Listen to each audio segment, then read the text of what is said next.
Bien, bonjour à tous. Je suis content de vous retrouver. Alors aujourd'hui, nous sommes le 5 septembre 2024. Je suis dans le centre téléphonique de Salon de Provence, qui est encore un vrai centre téléphonique de plein exercice, avec son superbe autocommutateur 10B3 derrière moi. Rennes Salon de Provence, Rennes Jeanne 4, donc en service depuis pas mal d'années. Et depuis 25 ans, je crois, beaucoup. Et donc, je profite que le véhicule de service donc, est en entretien chez Renault, pas très loin, là, à 100 mètres d'ici, pour faire ce petit point. Alors, vous savez, comme je vous l'ai expliqué dans ma dernière vidéo assez récente, j'ai un gros problème sur Lyon et donc sur le Rhône et sur l'Auvergne, je ne peux pas y rentrer. Donc j'ai dû renoncer parce que bon, rien ne bouge, enfin bon, tout le monde dort là-dedans, enfin bref. Donc moi, bon, alors comme je l'expliquais à une connaissance de la RISCOM, donc une association de préservation qui est basée à Narbonne, donc, qui préserve le patrimoine historique elle aussi. Et moi je suis aussi un homme du Sud, et donc pour moi immortaliser le sud de la France reste une priorité. Donc du coup je me suis rabattu sur, une fois de plus, hein, sur le sud. Et du coup j'en ai profité pour, disons, hâter les visites de certains départements. Ainsi donc, j'ai continué dans le sud-ouest plein gaz. Alors, j'ai attaqué le Tarn assez récemment. Et la semaine prochaine, je vais achever le Tarn et je pense le Tarn-et-Garonne. Si j'ai bien les accès dans le Tarn-et-Garonne, je pense que oui, on va voir. Et puis la semaine dernière, je suis retourné une seconde fois dans les Basses-Pyrénées où j'ai pu poursuivre, j'ai pu continuer à immortaliser les centres, donc des Basses-Pyrénées et des Landes. Je travaille sur ces deux départements. Alors il me reste encore au moins 6 centres téléphoniques à faire dans ces départements, parce que j'ai eu aussi un problème d'accès, mais enfin bon, moindre que Lyon, hein. Et donc du coup, bon, ce sont pas des... il n'y a pas urgence, disons, à revisiter ces centres. Donc du coup, j'y retournerai l'année prochaine si tout va bien. Et en attendant, donc je me recentre plus vers le midi, le sud-ouest, mais plus vers le sud-est, si j'ose dire. Et je vais aussi, et je continue d'ailleurs, je m'occupe de la Drôme et de l'Ardèche. Alors l'Ardèche normalement est complètement achevée parce qu'il y a eu finalement très peu de centres téléphoniques en Ardèche. Il n'y en a même pas une dizaine, hein, il y en a eu je sais pas 5 ou 6. Et parce qu'après c'était beaucoup de baraques à frites, des téliques, enfin bon, voilà, des petits machins, mais très disparates, très dispersés. C'est le relief de l'Ardèche, hein, qui est très particulier. Alors c'est un très beau département, l'Ardèche. Je connaissais mal l'Ardèche. Je suis passé une fois il y a 5-6 ans avec mon véhicule personnel. J'avais remarqué que c'était très escarpé, très montagneux, un peu comme la Corse, peut-être même encore plus compliqué que la Corse. Et donc, bon, c'est un beau département l'Ardèche, il faut dire ce qu'il est. Et là, j'en suis à la Drôme, que j'ai déjà attaqué, hein, bon, alors la Drôme, bon, c'est pas pareil, c'est plus plat déjà, enfin c'est différent, ça commence à ressembler à Lyon, enfin bon, c'est pas le même relief encore, vous voyez, comme quoi pourtant c'est à côté, c'est limitrophe, mais voilà, c'est deux choses différentes. Il y a un peu plus de centres téléphoniques, j'en ai fait pas mal déjà, parce que là en septembre j'ai réattaqué les 2 et 4 septembre.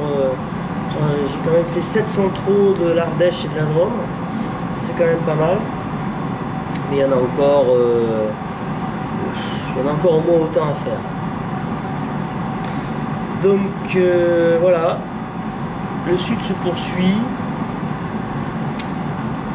Je vais normalement poursuivre tout le mois de septembre. Ensuite, début octobre, alors je n'ai pas encore arrêté de date, hein, je remonte à Paris. Donc je vais déjà transférer toutes les archives, parce que cette année j'ai trouvé beaucoup de documents dans le sud de la France. Alors grâce à l'association Ariscom, encore une fois, parce que bon, voilà, grâce à Castelnaudary, il y avait donc Jean-Pierre Valette qui avait stocké beaucoup de choses en documents matériels, mais surtout en documents. Donc ça a été vraiment un super plan. Puis vous savez, il y a pas mal de centres, même des petits centres, vous savez, où il y a eu un petit CP 400 ou un CP 100, arrêté donc depuis au moins 30 ans, voire 40 ans, mais des fois, il y a certains endroits, il reste encore des papiers vraiment super intéressants. Là, à Livron, là, dans la Drôme, à Livron, c'est vraiment un petit bled, hein, Livron, c'est...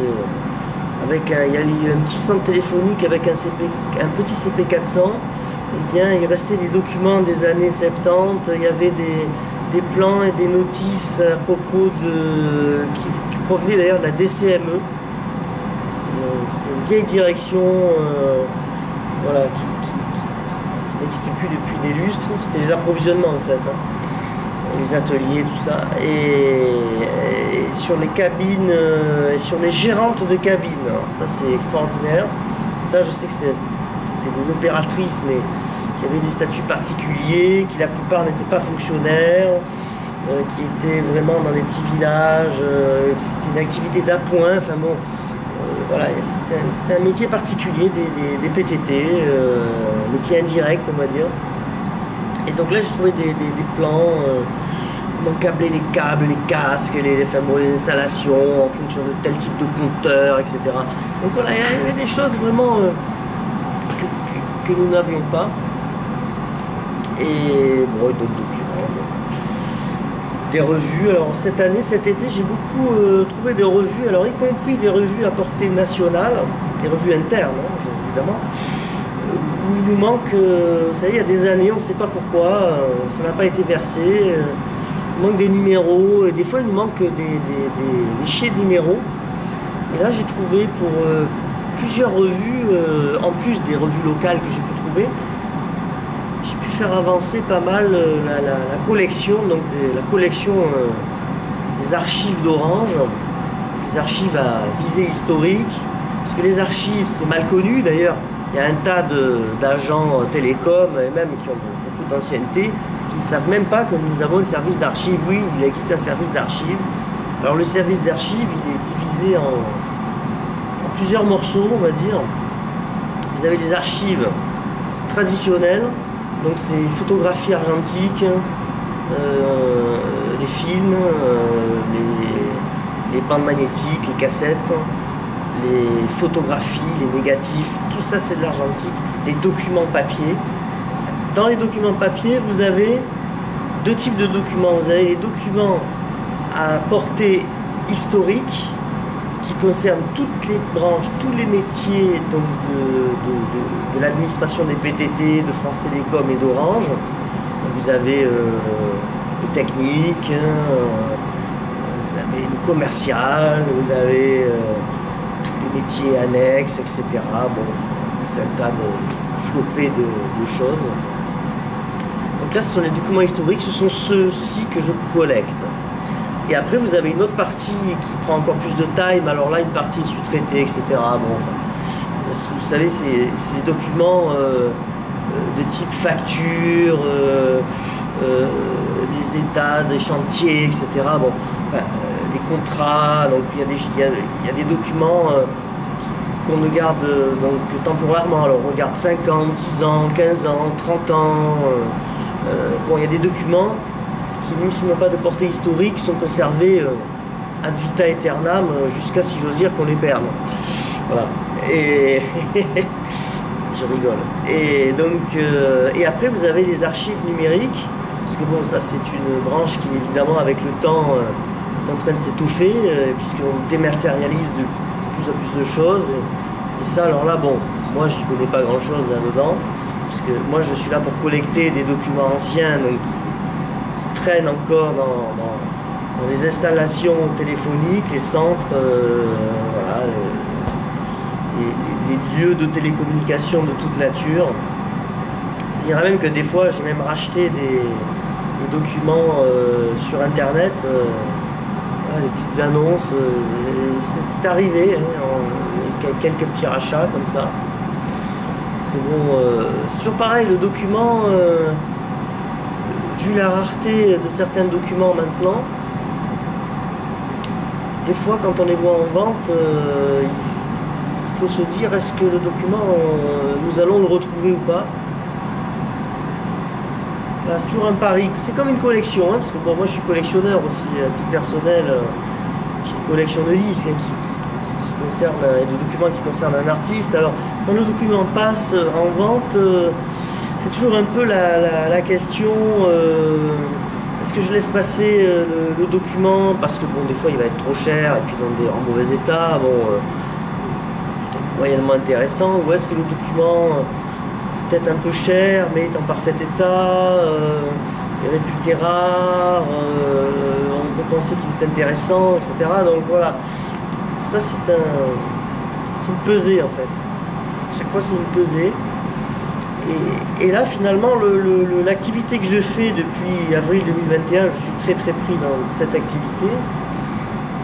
C'est ça, c'est exactement une activité de collectionneur raisonnable, qui n'hésite pas à mettre un coup de bourre quand il faut, parce qu'il y a des moments où il faut se bouger le derrière plus que d'autres. Il ne faut pas attendre que les plats tombent tout cuits. Il faut discuter avec les gens quand on en rencontre, les agents, les retraités, n'importe qui, voilà. Dans le télécom, mais pas forcément que dans le télécom. Il faut parler, il faut s'exprimer. Et parfois on apprend une information. Voilà, je vous parlais de Madame Fruchou, qui est la fille de Jean Fruchou, qui fut un très grand directeur, le directeur du centre téléphonique Paris Archives, co-inventeur de l'interurbain automatique dans le monde, hein, parce que ça n'a pas été inventé par les Britanniques ou par les Américains, par je ne sais qui dans le monde. Ça a été inventé par 2 Français, hein, l'interurbain automatique sans opératrice de bout en bout. Et donc c'est la fille une des filles donc, de M. Fruchou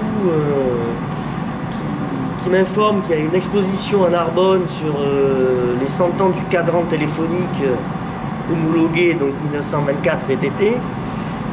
Et puis finalement, voilà, je me suis retrouvé à téléphoner à ces gens de cette association, M. Chenot, et puis voilà, après on s'est rencontrés, donc on est allé donc avec la fille Fruchou, on est allé là-bas.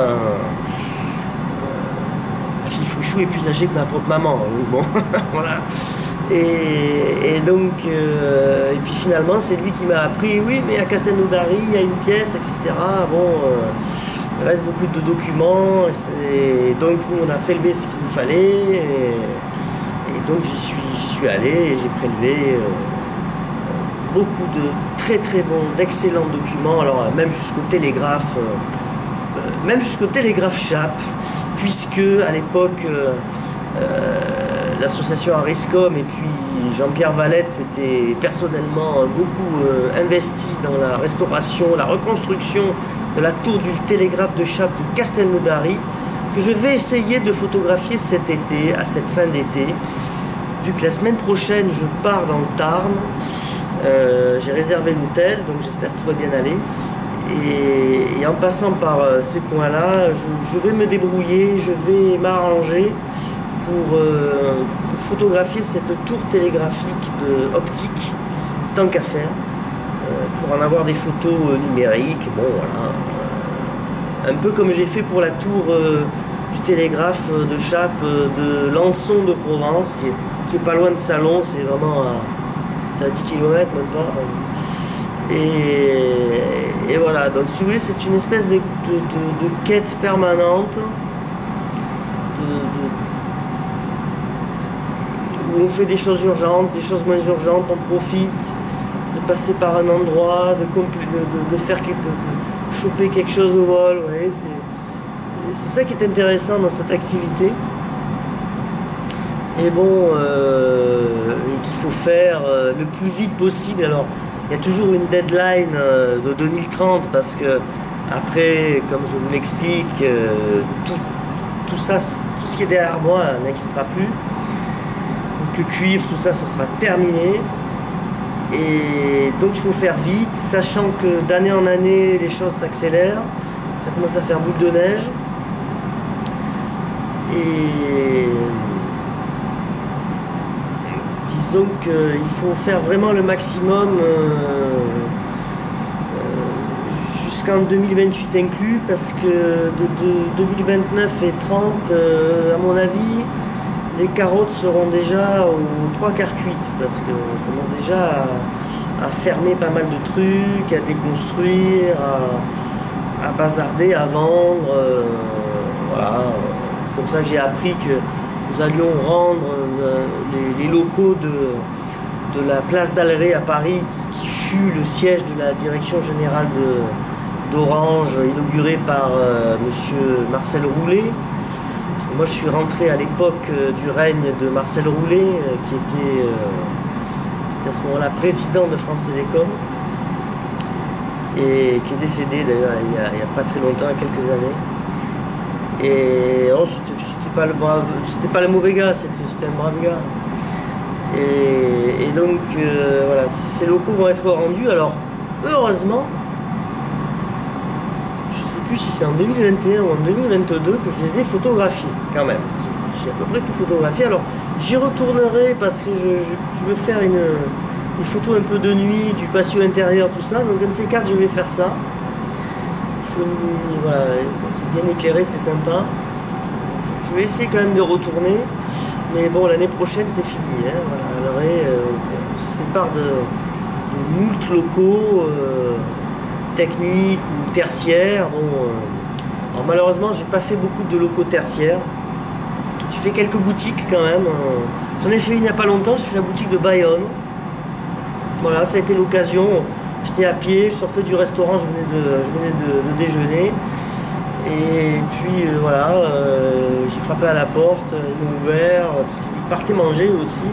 Bon, ça a pris 5 minutes, voilà, j'ai fait des photos, mais histoire d'avoir un peu des boutiques, comme on disait autrefois, des agences commerciales des télécommunications, parce que nous avons en argentique pas mal enfin, nous en avons un certain nombre d'agences, voilà. Dans les années 70, tout ça, on a des trucs, même je crois les premières 168, on a quelque chose, quelques photos, on a des petits trucs, parce qu'on a commencé à faire aménager des espaces qui ne soient plus liés à la poste, vous voyez. Donc à commencer à faire des espaces vraiment dédiés pour recevoir les usagers, les abonnés ou les futurs abonnés, mais en dehors du contexte purement postal, vous voyez. C'était le début de la séparation, parce qu'il faut dire ce qui est là. Le parent pauvre des PTT, au départ c'était le téléphone, qui était très lié aux directions départementales de la Poste. Et les postiers, ben, si vous voulez, ils pensaient d'abord à une entreprise de transport, et ils pensaient d'abord au courrier, et c'est tout à fait normal. Hein. Bon, et donc le téléphone, le meuble, comme on disait, ça passait après, quoi, hein, même au niveau financier, etc.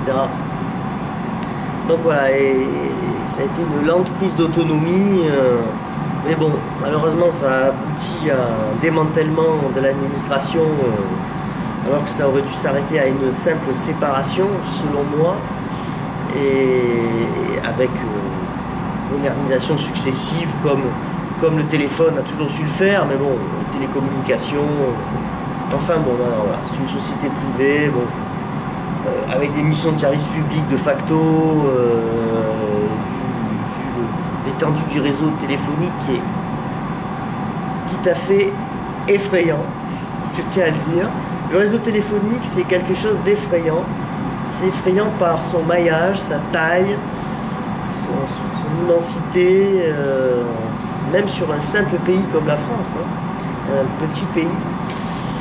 Et c'est vrai que moi-même qui en suis à, voilà, pour 2024, j'en suis là à 100, enfin jusqu'à fin août, j'en suis à 161 reportages pour l'année 2024 et à 590 reportages. Je suis à, bon, enfin après il y a ceux de ce mois-ci. Je suis à 3 ou 4 reportages près, à 600 reportages en vrai, hein, donc je ne sais pas encore archiver cela. Je suis en train de les traiter. Et j'en suis à 600 reportages depuis avril 2021. Et il aurait fallu faire plus. Mais bon, voilà. Après, il y a un certain nombre de jours dans l'année. Même si je fais le maximum, je prends les hôtels, je cours partout. Bon, on ne peut pas être partout à la fois. Bon, voilà. J'aurais aimé pouvoir me démultiplier, mais bon, après il y a quand même une limite physique, physiologique. Bon. Donc déjà j'ai fait 600, c'est déjà pas mal parce que je suis le seul à faire ça. Bon, c'est en partie grâce à la volonté d'un homme, hein, c'est la volonté du secrétaire général du groupe Orange, hein, Nicolas Guérin, qui a lui aussi cette, comment dirais-je, cet intérêt historique. Il a l'intérêt historique, donc heureusement qu'on l'a. Bon, voilà, ça fait quelques années qu'il est là, qu'il est avec nous, qui chapeaute tout ça, et bon, donc il m'a proposé le job, pour employer une expression à la noix actuelle. Il m'a proposé le truc, j'ai accepté, sachant que c'était quelque chose d'énorme. Je peux vous dire quelque chose, j'ai jamais autant travaillé de ma vie depuis que je suis affecté aux archives du groupe Orange. Voilà, c'était vraiment, c'est vraiment un travail, et si je pouvais, je travaillerais plus. Mais ils m'ont limité parce que ils m'ont enlevé les week-ends. Je ne peux plus rentrer dans la plupart des bâtiments les week-ends. Parce que si je pouvais, je le ferais, vous voyez. Et bon, et donc, bon, bref. Et donc, je vais faire quelques petits trucs en plus par moment. Bon, des occasions, comme on dit. Mais bon, voilà, du lundi au vendredi. Bon. Puis après, il faut travailler d'archives. Quand on prend en collecte, il faut trier. Et quand on prend tout en photographie, il faut après trier les photos, les référencer, les légender. Tout ça, ça prend aussi beaucoup de travail. Bon, voilà, je ne vous cache pas que cet été, disons que les premières semaines, je travaillais du lundi au vendredi, mais très vite, je me suis mis à travailler du lundi au samedi parce que sinon, au niveau planning, par rapport à tout ce qu'il y a à faire dans le sud, je passais pas. Ça passait pas, comme on dit. Donc, bon, évidemment, je me compense hein, pour la fin de l'année. À la mauvaise saison, justement, quand il fait pas beau, voilà, je vais me reposer tranquille. Je vais m'occuper de ma collection personnelle, voilà, de disques et tout ça. Bon, alors, en attendant, bon, voilà, je donne un peu, je dédie un peu mon temps, ma vie à la sauvegarde voilà, du souvenir et du patrimoine des télécommunications. C'est une...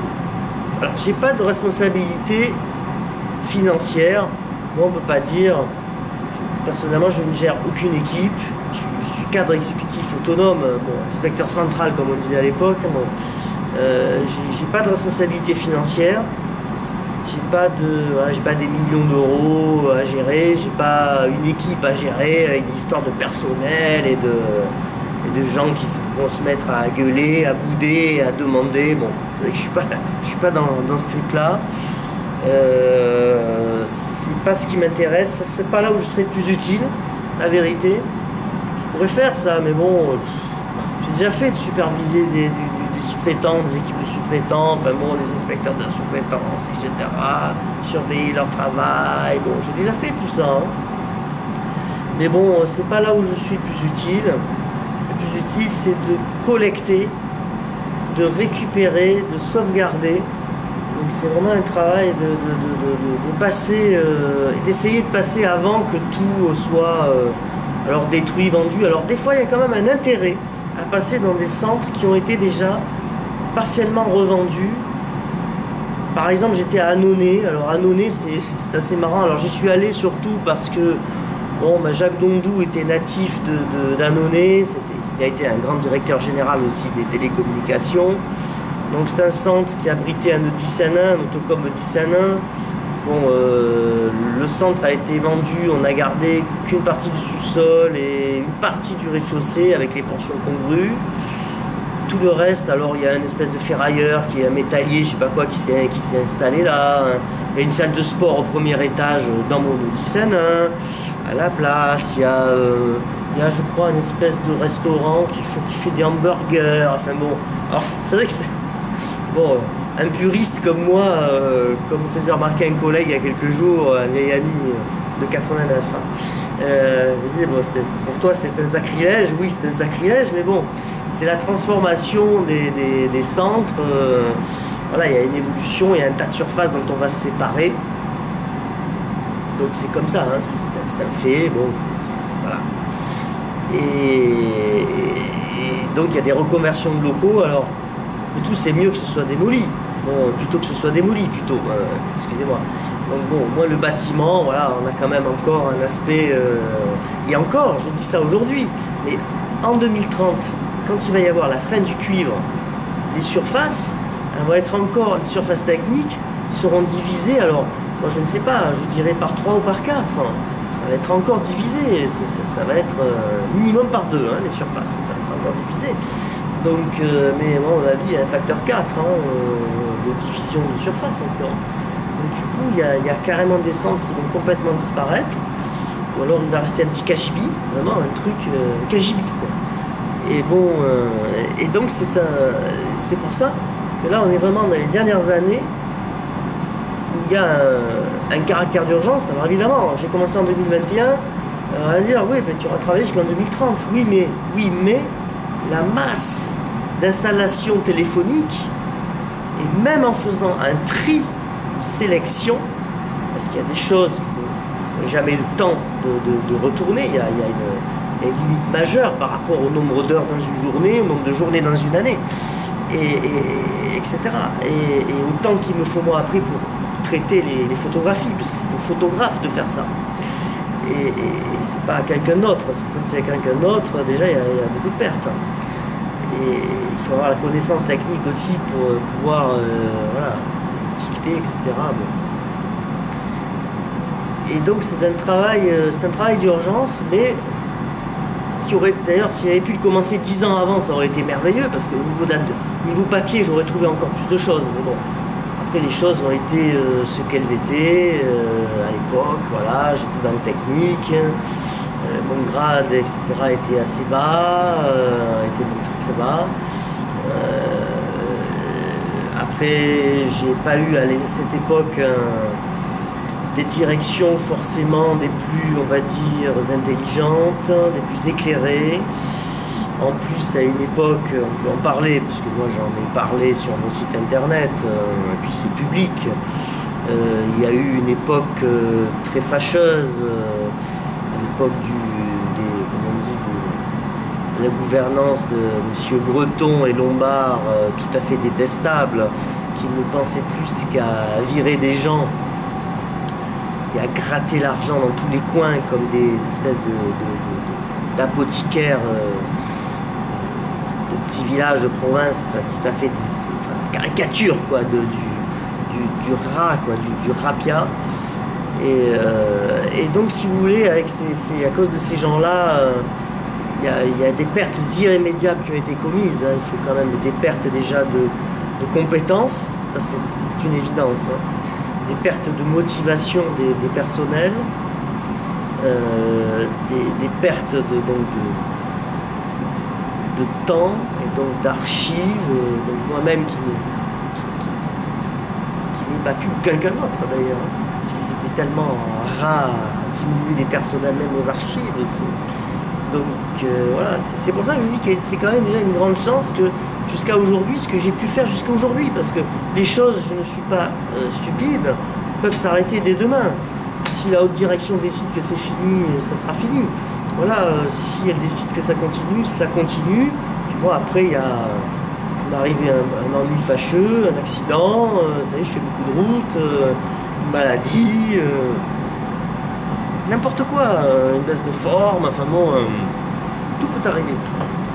Et bon, en attendant, ce qui aura été fait, c'est déjà pas mal. Bon, après, ce qui est regrettable, c'est qu'il y a plusieurs régions que j'ai pas encore pu attaquer. Bon, donc c'est pour ça il faudrait que j'arrive à faire ça pendant au moins encore 4 ans, quoi. Bon, donc, bon, à essayer, hein, bon. Ouais, faut doubler la mise, quoi, comme on dit. Faut essayer de doubler la mise. Bon. Voilà. Donc on verra bien. On verra bien si je pourrais arriver à sauver le maximum de choses. Il y a aussi des dons, des donations, des dons, et notamment des retraités de tout grade d'ailleurs. C'est pas des agents des lignes qui ramassaient des choses, qui se trimballaient partout, des agents de répart, dont j'étais d'ailleurs. Hein. Moi, je m'en cache pas, c'est pas comme certains qui veulent surtout pas qu'on dise qu'ils étaient répartiteurs. Je suis pas comme ça, moi j'assume tout. Et j'assume mes 30 ans d'ancienneté à France Télécom et à Orange. C'est le statutaire. Hein. J'assume mon statut, j'assume tout. Et donc voilà, il y a aussi des cadres, des petits cadres, des gens en activité aussi qui ont des choses dans des placards et qui me contactent, qui m'appellent moi ou qui m'appellent mes confrères, hein, c'est pas un problème.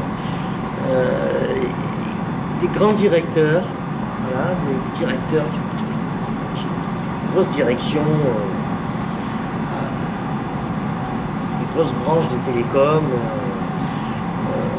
Bon, j'ai même eu d'ailleurs, bon, c'est une chance parce qu'au départ, voilà, ça part de quelque chose d'absolument pas du tout calculé. J'apprends par quelqu'un qui suit mon site internet. J'apprends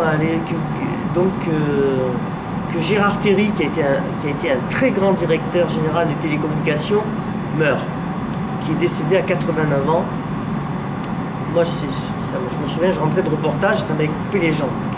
Bon, même si, étant âgé, voilà, on sait que bon, voilà, c'est comme ça, et on n'est pas éternel, mais bon, disons que comme 2 ou 3 mois avant, il avait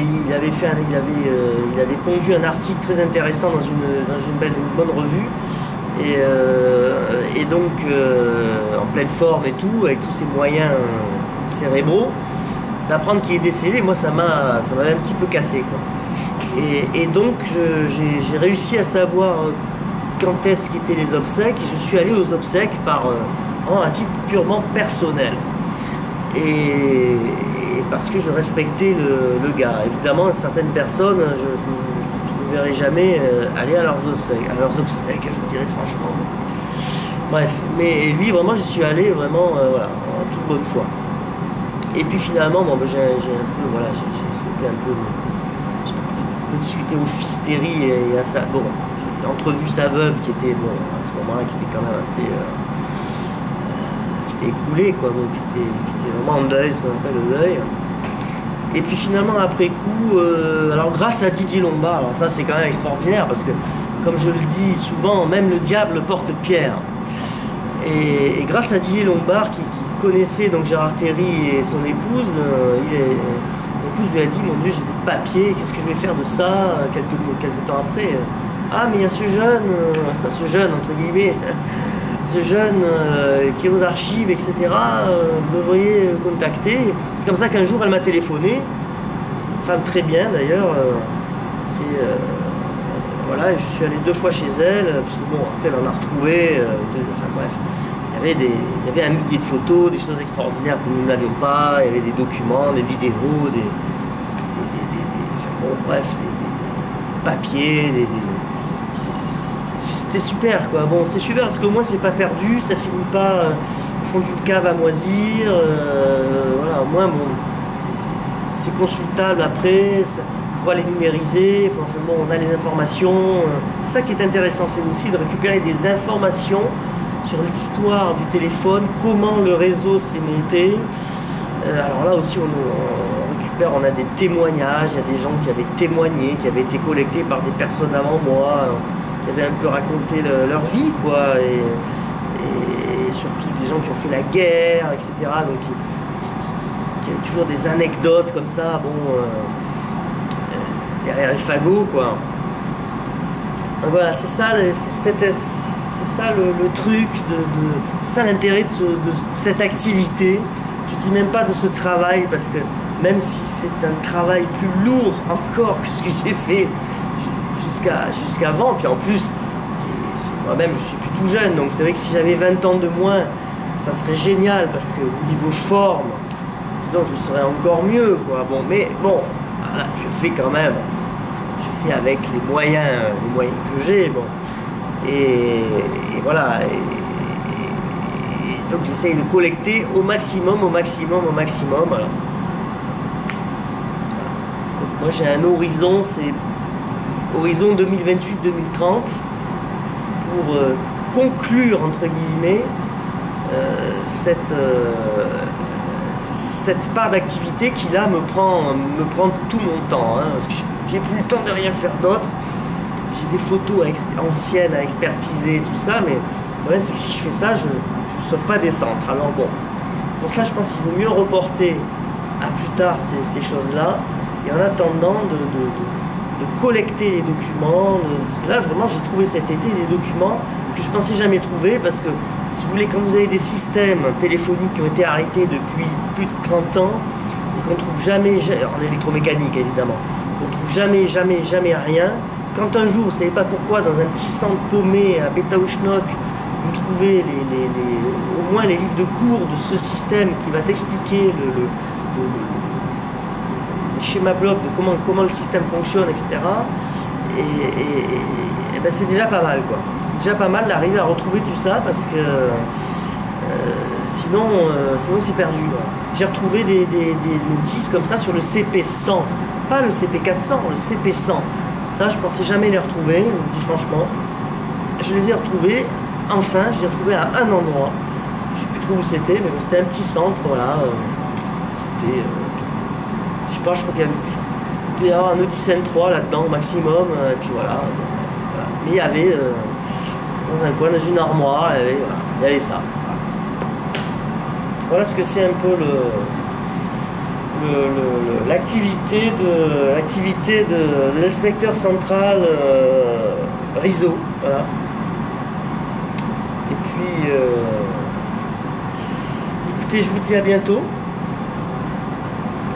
et puis tous les 3 jours vous avez une vidéo d'un autocommutateur, parfois une vidéo commentée, d'une installation qui le mérite plus, on va dire. Et puis je vous dis à bientôt. Au revoir.